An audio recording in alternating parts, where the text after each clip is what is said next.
I don't like some of President Trump's protectionist rhetoric, but he's right about many other nations imposing barriers against American exports.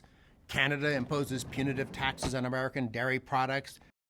The European Union imposes a 10% tariff tax on American automobiles, and Japan has heavy taxes on many American crops.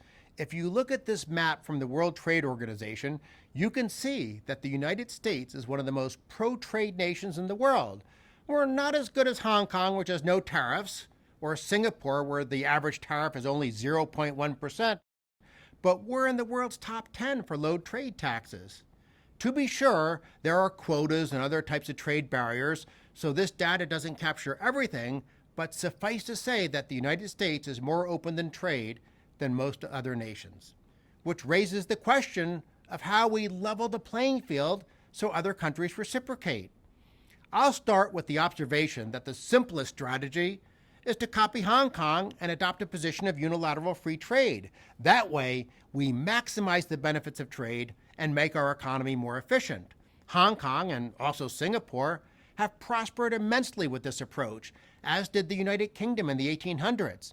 That would be better than the status quo for the United States, but the best of all options is to have all countries eliminate trade barriers and taxes at the same time.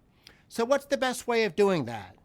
Some argue that President Trump's strategy, threaten other nations with tariffs unless they agree to further liberalize their markets.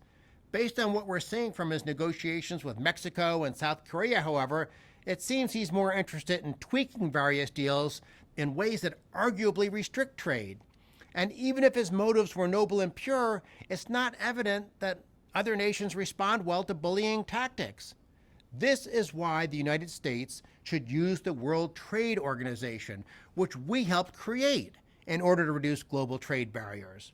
All member nations of the WTO make commitments for lower taxes on trade, and you can see from the chart that average tariffs have dropped continuously since the WTO and its GATT predecessor came into being. But that's only part of the story. Governments don't always comply with their WTO obligations, and nations can bring complaints against countries that impose impermissible trade barriers.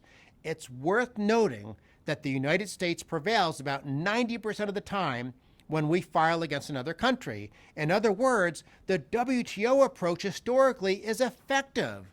The bottom line is President Trump could be using the WTO to our advantage.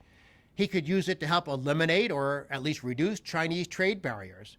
But for some reason, he not only neglects this option, he even threatens to pull the U.S. out of the organization. It is true that the WTO occasionally rules against the U.S., especially when other countries bring cases against some of our remaining protectionist policies, but that's something to be applauded.